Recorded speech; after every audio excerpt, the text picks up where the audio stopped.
manusia Indonesia kita lebih banyak diisi otaknya, hati sering kosong, agama dangkal, akidah rapuh, moral rendah. Memang kemudian muncul banyak orang-orang pintar, cuma sayang tidak benar. Indonesia kita bangkrut, Indonesia kita terpuruk, Indonesia kita sakit parah kalau diurus orang yang cuma pintar tapi tidak benar. Kita perlu orang-orang pintar, tapi kita lebih perlu orang benar. Jelas? Kalau cuma pintar tapi tidak benar, itu yang sering saya sampaikan, nanti disuruh ngurus beras malah nimbun beras.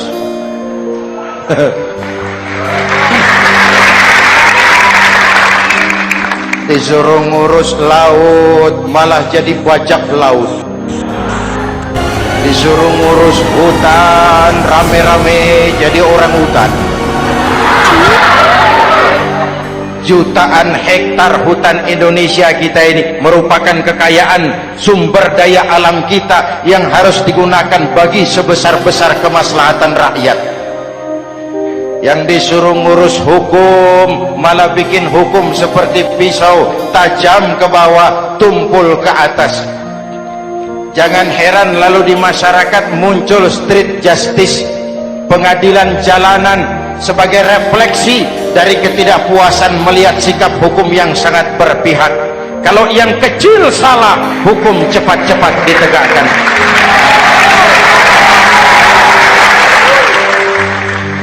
Lihat saja sekarang ini, kalau orang terkenal banyak uang, punya masalah, antri yang bela. Betul? Tapi saudara lihat si Marsinah di Jawa Timur, si Sengkon dan Karta di Jawa Barat, si Udin Bernas wartawan Jogja, terseok-seok mencari keadilan, sampai hari ini urusannya masih remeng-remeng.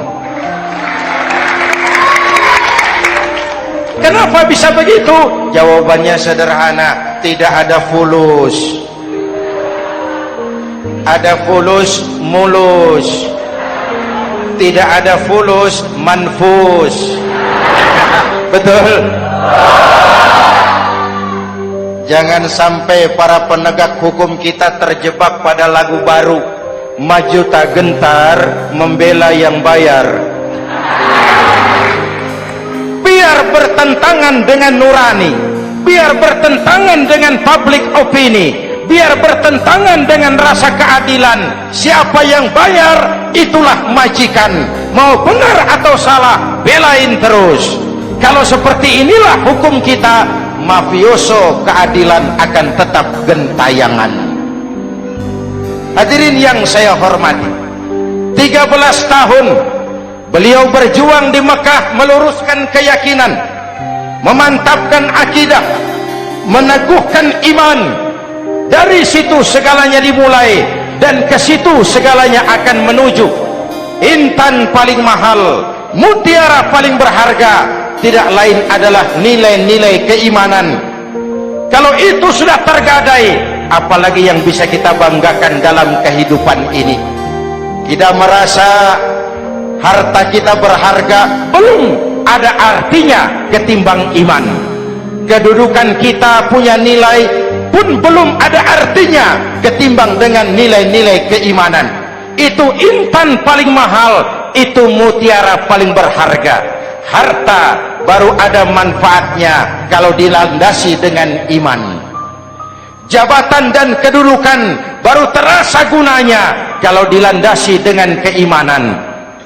Kalau jabatan lepas dari iman, yang akan lahir Fir'aun baru. Jelas? Kalau harta terlepas dari iman, yang akan muncul adalah konglomerat korun. Kalau ilmu pengetahuan terlepas dari nilai dasar keimanan, maka yang akan muncul adalah ilmuwan pelacur. yang menyalahkan yang benar, membenarkan yang salah untuk kepentingan pribadi. Dan kondisi seperti itu tidak akan membuat kita makin sehat. Oleh karena itu pada kesempatan ini, pesan pertama saya, menghadapi zaman susah tetap jaga akidah, tetap pelihara keyakinan. Kesulitan bukan untuk ditakuti, untuk diatasi. Hidup adalah kerja keras, bukan keajaiban. Perubahan tidak akan datang hanya dengan simsalabim abragadabra. Perubahan tidak akan muncul hanya dengan berandai-andai. Perubahan tidak akan turun dari langit seperti turunnya embun di waktu malam.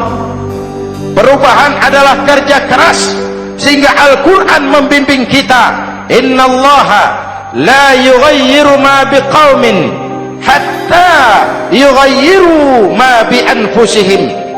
Allah tidak akan mengubah keadaan suatu bangsa kalau mereka tidak mau mengubah apa yang ada di dalam diri mereka.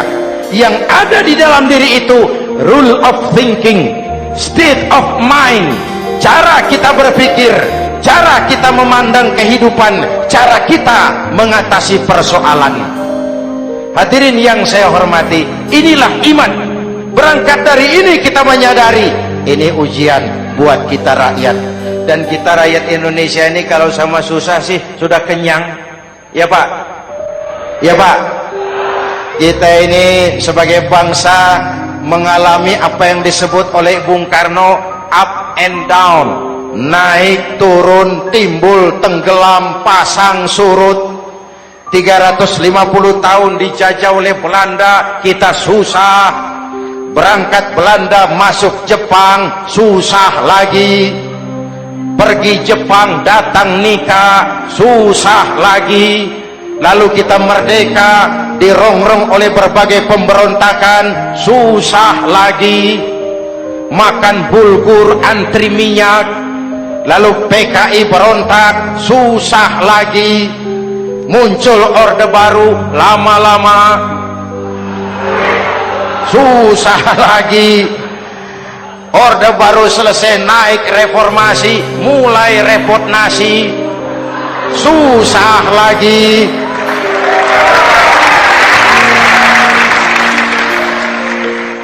Kalau susah kita ini sudah akrab, sudah intim, mestinya kalau sudah susah seperti itu jangan salah sikap menyikapi kesusahan. Jangan sampai kita potong kompas, ambil jalan pintas, terjebak menghalalkan segala cara. Itu tidak akan menguntungkan, itu tidak akan menyelesaikan. Kalaupun selesai nampaknya penyelesaian sesaat, dan penyelesaian sesaat bukan penyelesaian yang sebenarnya. Karena itu tetaplah dalam koridor keimanan. Boleh zaman berubah, akidah jangan sampai goyah. Silahkan masa berganti, tapi keyakinan jangan mati. Sekali la ilaha illallah sampai tetes darah paling penghabisan, tetap la ilaha illallah. Sanggup? 3 orang. Sanggup? 21. Sanggup? Kalau sanggup kita harus konsekuen.